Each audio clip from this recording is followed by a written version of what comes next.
Welcome to Varsity. This is our state tournament coverage presented by United Supermarkets. Today we'll talk about Class A girls. I'm joined by Ryan Aber. I'm Scott Wright.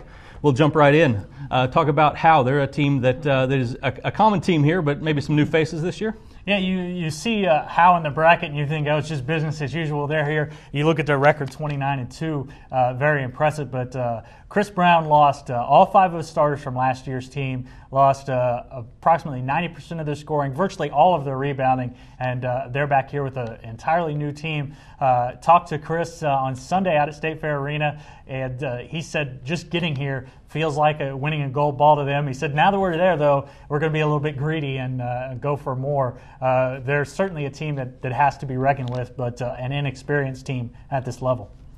Taking a look around at some of the other teams, Fort Cobb Broxton, a team that's also here pretty often, and the Clue family still represented. Yeah, it's not Autumn now; she's moved on to college, but Adolyn Clue is filling that role really well, and they've got a tough first round matchup on Thursday at State Fair Arena against Calumet, a Calumet team who has played up a little bit. They've their record 27-2 is a little bit deceiving in those 2 losses because they played some really tough competition, including a team we're going to talk about here pretty quick.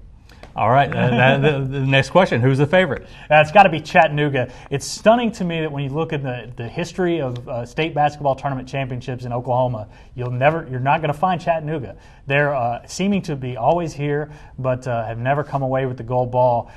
This year, I think, is the year that they break through. Marty McBride has his team 24-3. The record isn't as impressive as some of those other schools up top until you look at the teams that they've played and beat. They've lost to Sorrel, the number 1 team in Class B, Cash and Anadarko, 2 bigger class teams. Against teams their size that aren't named Sorrel, they've been dominant. Ryan, very good. Thank you for joining us. Keep with us here, state tournament basketball coverage from the Big House and every other house that they go to play this week, right here on Varsity, presented by United Supermarkets.